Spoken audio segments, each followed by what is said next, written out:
이 새벽 예배의 자리로 나오신 모든 성도님들을 주님의 이름으로 환영하며 축복합니다. 다 함께 사도신경 낭독하심으로 신앙 고백 드리겠습니다. 전능하사 천지를 만드신 하나님 아버지를 내가 믿사오며 그 외아들 우리 주 예수 그리스도를 믿사오니 이는 성령으로 잉태하사 동정녀 마리아에게 나시고 본디오 빌라도에게 고난을 받으사 십자가에 못 박혀 죽으시고 장사한 지 사흘 만에 죽은 자 가운데서 다시 살아나시며 하늘에 오르사 전능하신 하나님 우편에 앉아 계시다가 저리로서 산자와 죽은 자를 심판하러 오시리라. 성령을 믿사오며 거룩한 공예와 성도가 서로 교통하는 것과 죄를 사하여 주시는 것과 몸이 다시 사는 것과 영원히 사는 것을 믿사옵나이다. 아멘. 다 함께 찬송가 364장 내 기도하는 그 시간 찬송하시겠습니다.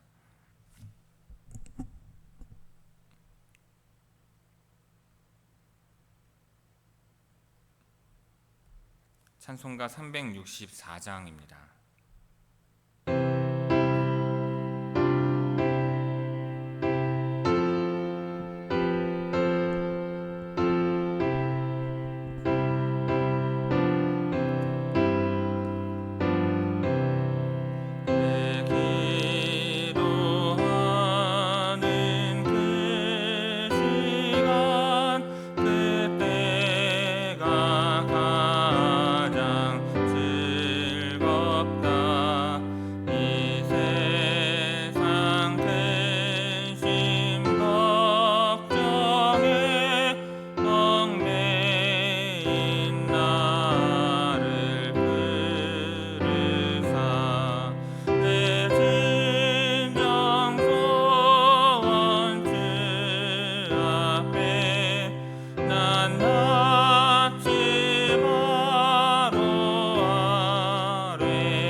보여 주셨네.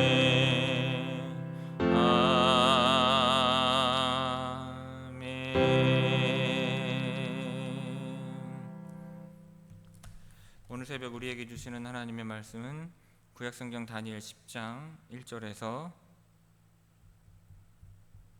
10절까지의 말씀, 9절까지의 말씀 보도록 하겠습니다. 구약성경 다니엘 10장 1절에서 9절까지의 말씀입니다.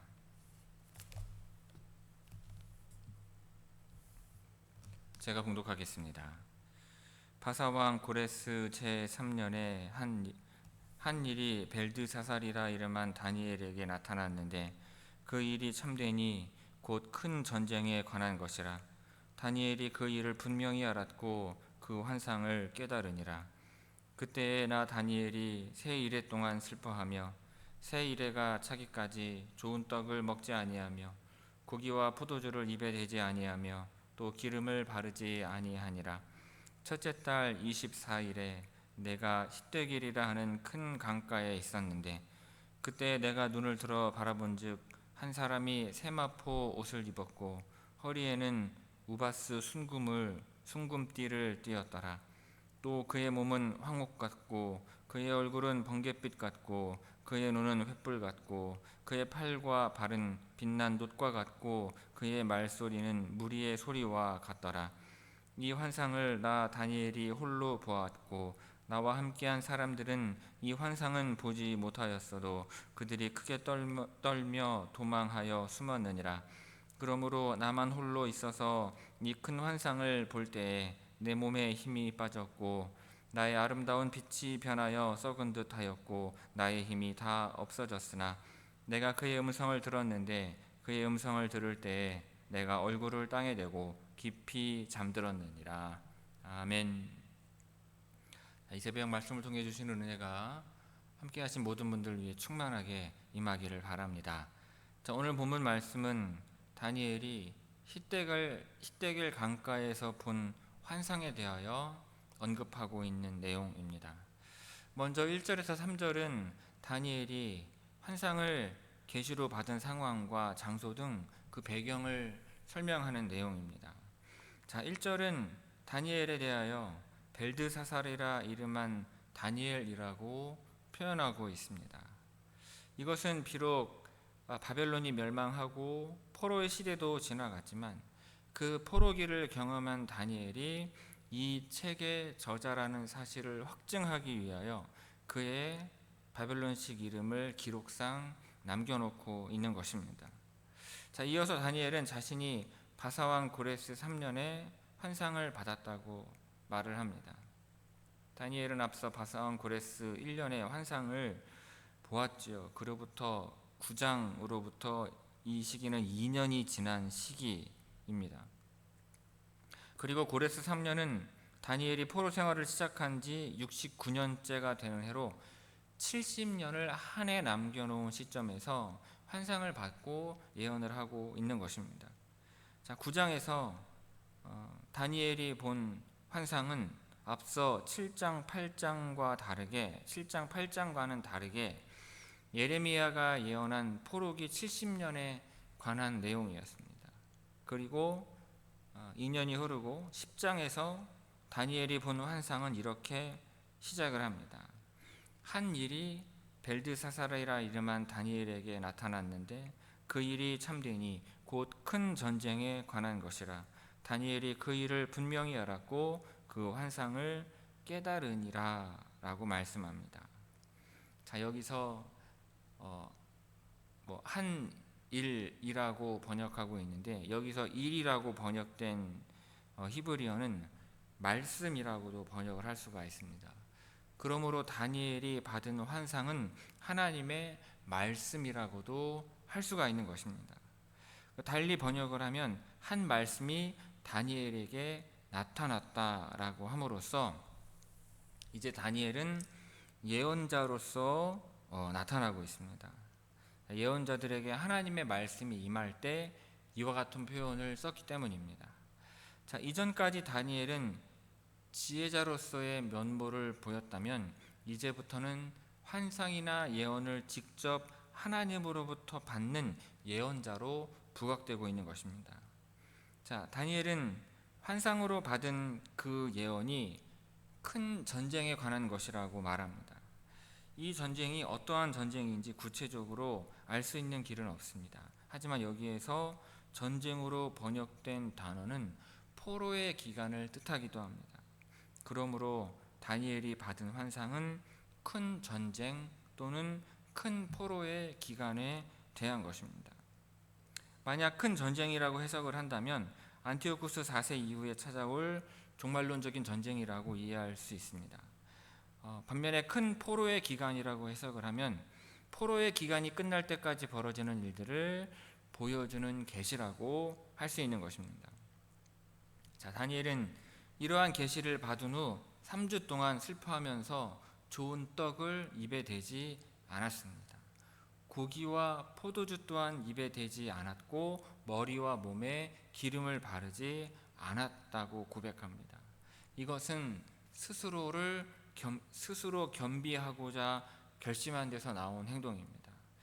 자, 스스로를 겸비하게 하는 행동은 원래 대속죄일에 행하는데 여기에서는 말씀을 깨달은 후에 회개할 필요를 절실하게 느껴 행한 것으로 보입니다. 자, 좋은 떡과 고기를 먹고 포도주를 마시는 것은 우리의 육신을 즐겁게 하는 행위이죠. 그런데 이것을 절제함으로써 하나님께만 기도하며 집중하는 시간을 가진 것입니다. 그러기를 3주에 걸쳐 하였고 3주 후에 정월 24일이 된 것을 보면 다니엘은 1월 14일부터 21일까지 진행되는 이 6월절과 무교절 기간에 슬퍼하며 기도한 것으로 보입니다. 6월절은 1월 14일 저녁이고 1월 15일부터 일주일 동안 무교절이 이어지죠. 3주라고 하는 기간은 다니엘이 작정한 기간이라기보다는 기도하기 시작을 해서 환상을 통하여 천사로부터 응답을 받기 전까지 계속된 기간으로 보입니다. 천사는 다니엘이 기도를 시작한 첫날부터 응답을 받았지만 바사 왕국의 군주가 막아서 도착이 늦었다고 이 추후에 언급을 하고 있습니다. 자, 1절에서 3절까지의 말씀 우리 함께 읽도록 하겠습니다. 1절에서 3절까지의 말씀입니다. 자, 바사왕 고레스 제3년에 한 일이 벨드사살이라 이름한 다니엘에게 나타났는데 그 일이 참되니 곧 큰 전쟁에 관한 것이라.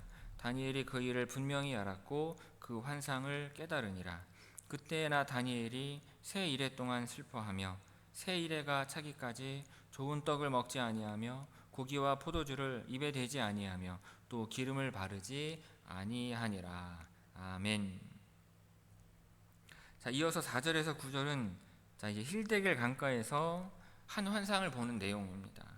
자, 다니엘이 계시를 받은 날짜는 1월 24일이며 장소는 힛데겔이라고 하는 큰 강가입니다. 그런데 힛데겔은 지역적으로 보면 티그리스를 의미합니다. 자, 다니엘은 여기에서 먼저는 하나님의 임재를 경험하고 다음에는 하나님이 보낸 천사를 경험하는 것처럼 보여요. 그렇게 보는 것이 적절합니다. 그런데 5절과 6절에 보면 하나님의 임재를 다음과 같이 묘사하고 있습니다. 한 사람이 세마포 옷을 입었고 허리에는 우바스 순금띠를 띠었더라. 또 그의 몸은 황옥 같고 그의 얼굴은 번갯빛 같고 그의 눈은 횃불 같고 그의 팔과 발은 빛난 놋과 같고 그의 말소리는 무리의 소리와 같더라 하였습니다. 자, 이러한 묘사는 에스겔서에서 하나님이 임재할 때의 모습과 거의 흡사합니다. 또 요한계시록에 보면 예수님, 다시 오실 예수님의 모습을 이와 비슷하게 묘사하고 있습니다.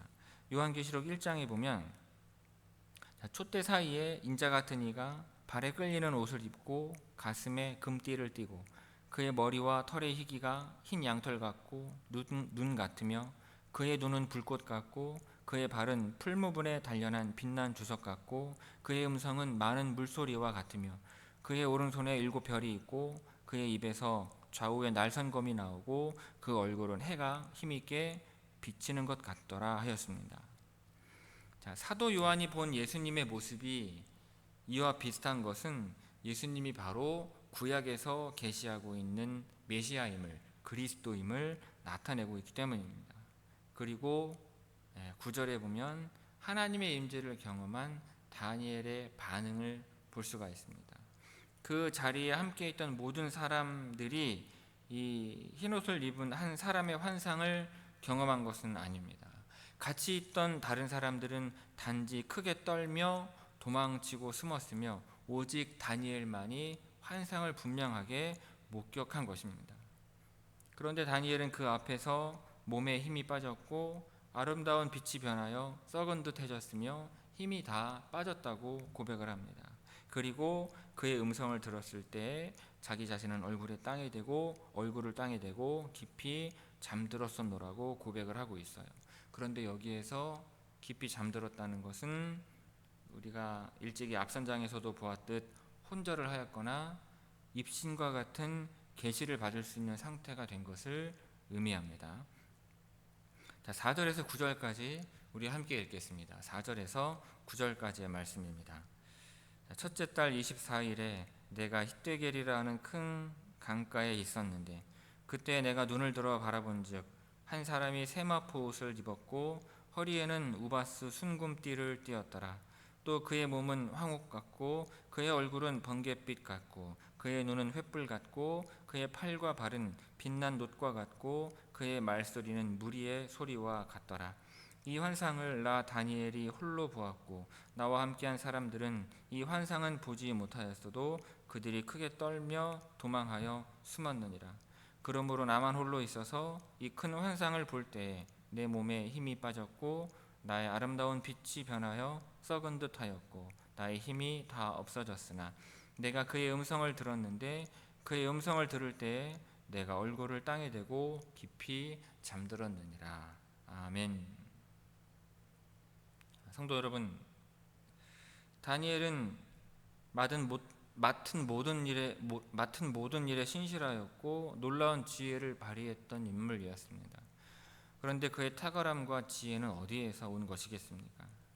그것은 다름 아닌 지속적으로 기도 생활을 한 결과라고 말할 수 있습니다. 오늘 본문은 다니엘의 이와 같은 일면을 잘 보여주고 있습니다. 그의 기도 생활에 대하여 우리가 배워야 할 것은 무엇이겠습니까? 첫째로 기도는 힘써 행해야 한다는 것입니다. 고레스 왕 3년에 다니엘은 다시 하나님의 말씀을 받았습니다. 고레스 왕 3년은 처음으로 유다 백성 중 일부가 수룹바벨과 함께 귀향했던 때와 같습니다. 다니엘은 이때 인생의 노년에 이르러 귀향길에 오를 수가 없었어요. 하지만 다니엘은 누구보다도 자신의 나라로 돌아가 이스라엘의 회복과 예루살렘 성전의 재건에 참여하고 싶었을 것입니다. 하지만 그러지 못하는 그로서는 그 대신에 자신의 민족을 위해 기도하는 사역을 놓지 않기로 결단한 것입니다. 다니엘은 끊임없이 자기 민족을 위해 중보하여 기도하였습니다. 자신의 건강이 감당하지 못할 정도로 기도했으며 기도 중에 보게 된 환상의 의미가 너무 중하여 정신을 잃고 쓰러지기도 하였습니다. 다니엘은 우리가 잠깐씩 드리는 기도와는 전혀 다른 기도를 드린 것입니다. 다니엘의 기도는 그야말로 철저한 노동이었습니다. 우리는 대부분 몸을 움직이는 사역에는 열심을 내면서도 기도와 같이 은밀하게 이루어지는 부분은 소홀히 여길 때가 많습니다. 그러나 우리가 아무리 열심히 사역을 해서 성과를 낸다 할지라도 하나님께서 일하시는 것과는 비교할 수가 없습니다. 기도는 하나님이 친히 일하시는 것을 볼 수 있는 유일한 비결입니다. 우리가 기도할 때 크고 비밀한 일을 보이시겠다고 하나님께서는 약속하셨습니다. 그러므로 이 약속을 의지하는 가운데 힘써서 기도를 행하는 여러분들이 다 되시기를 바랍니다. 둘째로 애통한 마음을 가져야 한다는 것입니다. 다니엘은 3주 동안 스스로 좋은 것들을 멀리하며 고행을 행하였습니다. 좋은 음식을 멀리하고 몸에 기름을 바르지 않았습니다. 그런데 이러한 행동은 마음속에 있는 슬픔을 겉으로 표현하는 것이었습니다. 그런데 그가 애통해야 하는 마음을 가진 이유는 무엇이겠습니까?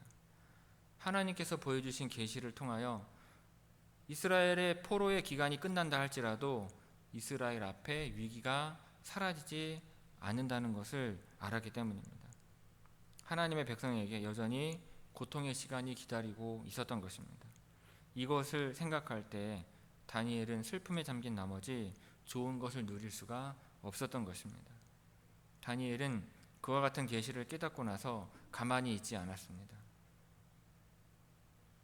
기도에 엄청난 부담을 느끼며 자기 자신을 정결하게 하고 절식하며 기도에 들어간 것입니다. 그렇게 하나님께서는 육체의 즐거움을 다 끊어버리고 애통해하는 다니엘을 찾아오십니다. 그는 애통해하며 기도하는 가운데 자신을 만나주시는 하나님의 음성을 그렇게 들을 수가 있었습니다. 이처럼 애통해하는 기도로 하나님께 구하는 자에게 하나님의 넘치는 위로가 임할 줄로 믿습니다. 여러분, 하나님의 능력을 경험하기 원한다면 우리의 기도가 더 간절해져야 되는 줄로 믿습니다.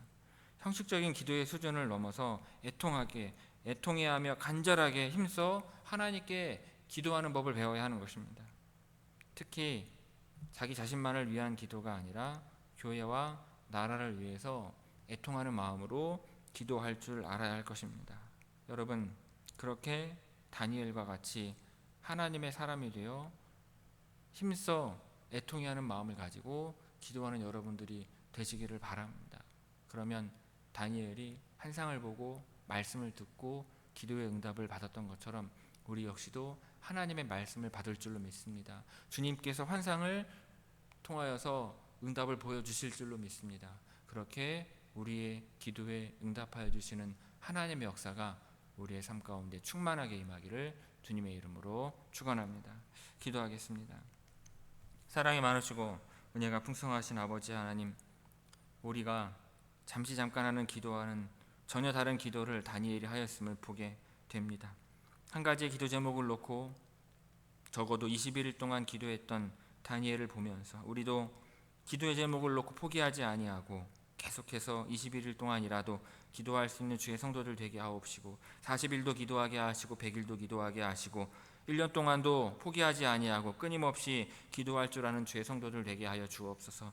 기도에 힘써 기도하는 주의 성도들 되게 하옵시고 이 나라와 이 민족과 우리의 교회를 그리고 환우들과 우리의 가정을 위하여 애통하는 마음으로 간절히 기도하는 주의 성도들 되게 하셔서 기도에 응답을 받는 주의 성도들 되게 하옵시고 함께 모여서 주를 위해 기도하는 회촌교회 모든 성도들 되게 하여 주옵소서. 그리하여 기도의 능력을 체험하는 주의 성도들 되게 하옵시고 기도의 응답을 체험하는 우리 교회 모든 성도들 되게 하옵소서. 예수님의 이름으로 기도 올리옵나이다. 아멘. 하늘에 계신 우리 아버지여, 이름이 거룩히 여김을 받으시오며 나라가 임하시오며 뜻이 하늘에서 이루어진 것 같이 땅에서도 이루어지이다. 오늘 우리에게 일용할 양식을 주시옵고 우리가 우리에게 죄 지은 자를 사하여 준 것 같이 우리 죄를 사하여 주시옵고 우리를 시험에 들게 하지 마시옵고 다만 악에서 구하시옵소서. 나라와 권세와 영광이 아버지께 영원히 있사옵나이다. 아멘.